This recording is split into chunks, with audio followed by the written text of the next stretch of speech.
એ ફરજિયાત તાલી પાડવાની, જે તાલી નહીં પાડે ને પાડોશીમાં બેઠેલાના હોમ છે એટલે તાલી પાડતા રહે.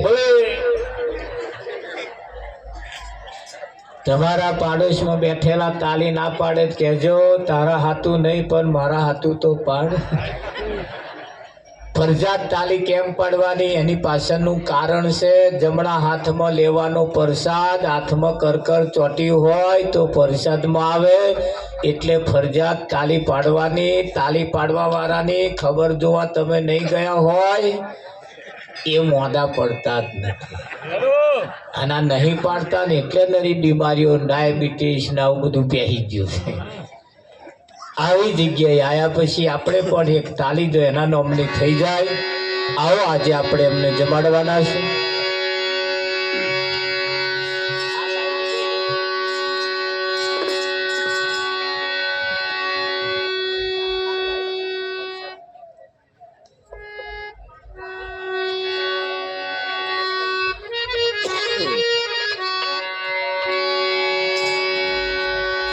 એટલે આપણે ગામમાં જે પધાર્યા છે, જેને અલગ ધણી કહ્યો છે, એને આપણી જગ્યાએ જમાવવાનું. એટલે મેં કોરિયા મોડમ કરવાના એવું નહીં, જમાવવાનું. જો મોહનઠાર જોમી જાય તો એના પીસ પડે કે ના પડે? જેને જેને મોહનઠાર જોમી જાય આ બધા પીસ મોહનઠાર ના, અને ના જોમી જાય તો આ બધું રેલાય તો ફરી પીસ ના દેખાય. પીસ મોહનઠાર ના પડે કઈ, પણ જોમી જાય તો પીસ મોહનઠાર ના પડે. તો સબરીએ રામને જમાડ્યા, કર્માબાઈએ તમે જુઓ ખીચડો ધરાયો અને જેણે આરોગ્ય. મીરાએ જમાડ્યા, નરસિંહે જમાડ્યા. આગળ તમે જેના ઇતિહાસ તપાસી જુઓ, કેવી કેવી રીતે જો જમવા ગયો, કેવી રીતે જમ્યા છે. વિદુરને ઘેર જમવાનું નતું, ભાજી માગીને ખાધી. દુર્યોધનના 56 મેવા ત્યાગી દીધા. ધ્યાન રાખજો, અહીંયા જમાડવા પ્રેમ હોય ને તો એ જમે એવા છે. પ્રેમ જોઈએ, ખરું કે નહીં? હા, અને પ્રેમથી જમાડવામાં આવે ને તો એ કોરિયો વધારે ખાય. તમને તમારા ઘર વાળા હરખી રીતે રોટલો આલે, બોલો 1.5 રોટલો 2 રોટલા કઢી ખવાય કે ના ખવાય? અને 6 કરીને આલે તો ના ખવાય. અડધો રોટલો ઓછો ખવાય. વિઠ્ઠલ ખાવાનું ખાઈ લો, શું ખવાય? ફરી ટીનિયન પપ્પા હેડો જોઈ તો અડધો રોટલો વધારે ખવાય કે ના ખવાય? વિઠ્ઠલ મારો 2 છોકરા હોય પણ એકલું જ નામ તે મારે. પણ જો પ્રેમ છે, વાલો પ્રેમને વશ થયા રાજી, એમાં શું કરે પંડિત ને? હા, પ્રેમ જોઈએ, પ્રેમ. અને એ પ્રેમ જો છે તો દુર્યોધન નામ પ્રેમ નતો. દુર્યોધને જયારે જમવાનો પ્રસ્તાવ મૂક્યો તારે કૃષ્ણએ કહ્યું કે દુર્યોધન, હું 2 રીતે જમું છું. એક તો જમાડવા વાળાનો મારા ઉપર ભાવ હોય, પ્રેમ હોય તો હું જમું, કાં તો હું ભૂખ્યો હોઉં તો જમું. દુર્યોધને કે છે પણ મેં બનાવ્યું છે, મને તમારા ઉપર પ્રેમ છે, ભાવ છે ને, મને તમારા ઉપર ભાવ છે. તારે ભગવાને કહ્યું પણ હું ભૂખ્યો નહીં, હા, તમારે જમાડવું, અને જો ભૂખ્યો ના હોય તો ના જમે. અને એ ભૂખ્યો હોય ને તમારે જમાડવું હોય પણ તમને એમના ઉપર પ્રેમ ના હોય તો ના જમે.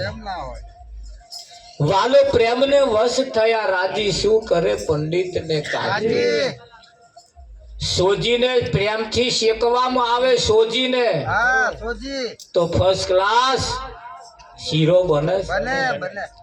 અને જો પ્રેમથી શેકવામાં ના આવે તો લોધરીઓ હોત થઈ જાય.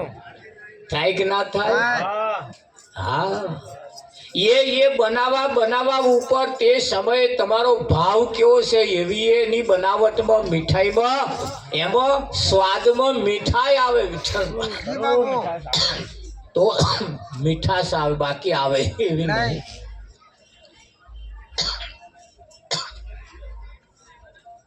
એટલે આજે જેને આપણે જમાડવાના છે એ સૌ પ્રથમ પૂછો એને તમે ભૂખ્યા છો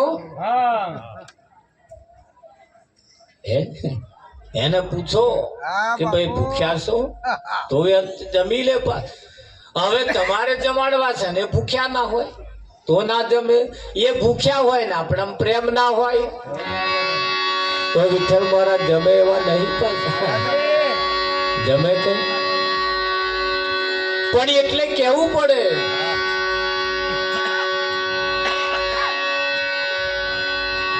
એમને આપણે આવકારો આલવો પડે કે ના આલવો પડે. તો આવકારો આલવા માટે તો સૌ પ્રથમ પહેલા એને આજીજી કરવી પડે. કરવી પડે કે ના કરવી પડે? એ મારા વાલા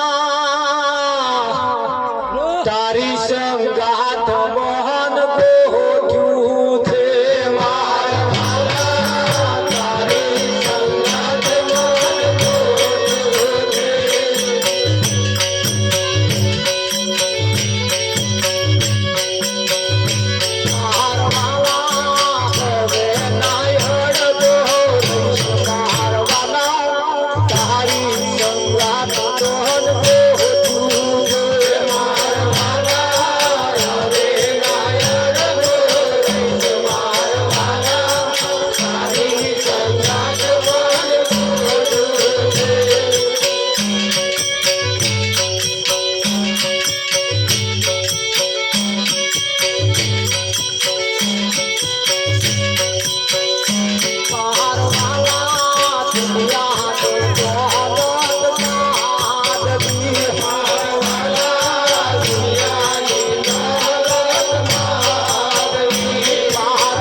મુલાકાત મન ગોઠ્યું છે.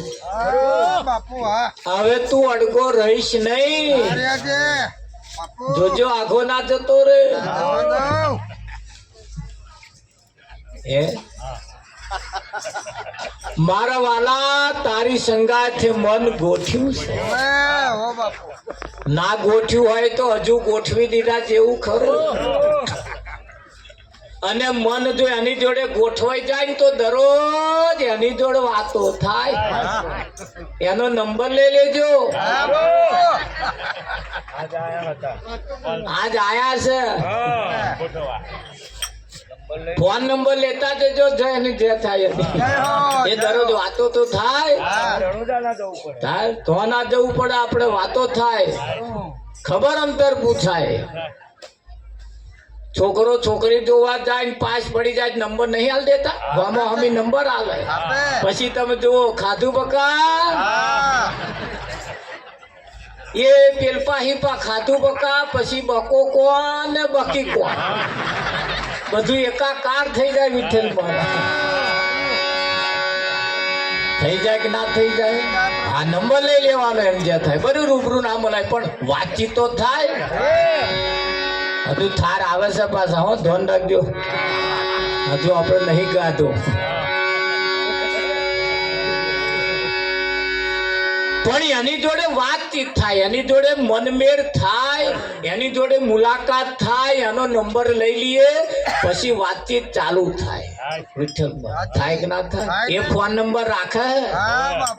હા ફોન નંબર રાખે. અને કદાચ એવા નંબર ના આલે તો અમાર જોડે લઈ જજો. અમાર જોડે છે એમનો નંબર. નંબર આલે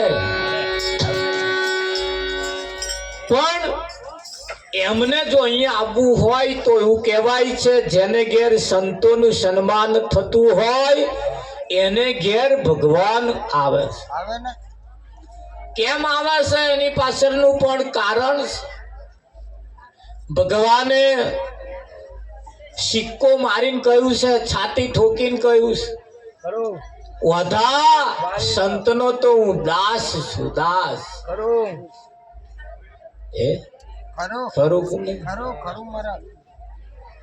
ના કે છે મારે ભગવાન થઈને પૂજાવું નથી.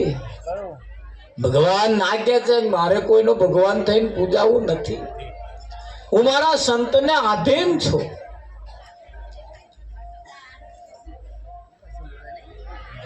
તમે જુઓ તો એક વખત એક ભક્ત ભગવાનની પાસે દરરોજ સત્સંગ સભામાં જાય. આ બાજુ વાતો ના કરવી, થોડી શાંતિ રાખો. તમારો અવાજ બીજાને ગમતો નહીં પણ એ બિચારા બોલતા નહીં, એટલે આપણે થોડુંક શાંતિ રાખો. હા આવી આમ ટોકડી પડે એટલો અવાજ ના હોય, એટલે સભા શાંત હોય. શાંત પાણી સ્થિર હોય, એની મેં રૂપિયાનો સિક્કો પડ્યો હોય ચોખ્ખો દેખાય.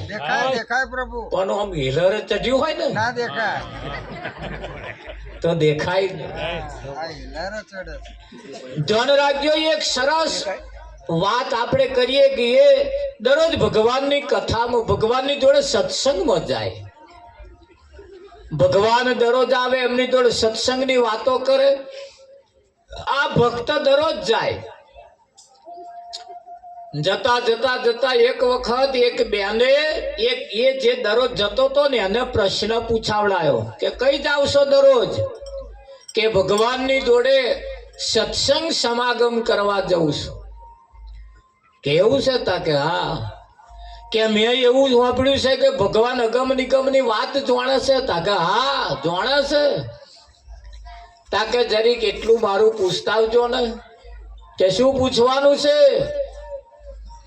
લગ્ન કરે 20-20 વર્ષનો વણો વીતી ગયો, પણ મારે ક્યારે હજુ પારણું બંધાયું નથી.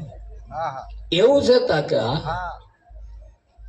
સત્સંગ સભામાં ભગત ગયા ને સત્સંગ સભા પોતે ભગવાનને પ્રશ્ન પૂછ્યો.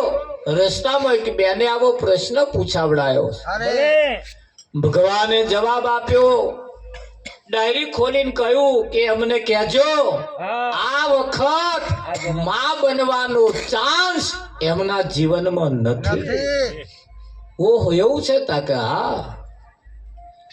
ભગતે આઈને કહ્યું કે બેન આ વખત તમે માં બની શકવાના નથી. એવું છે તાકે? હા.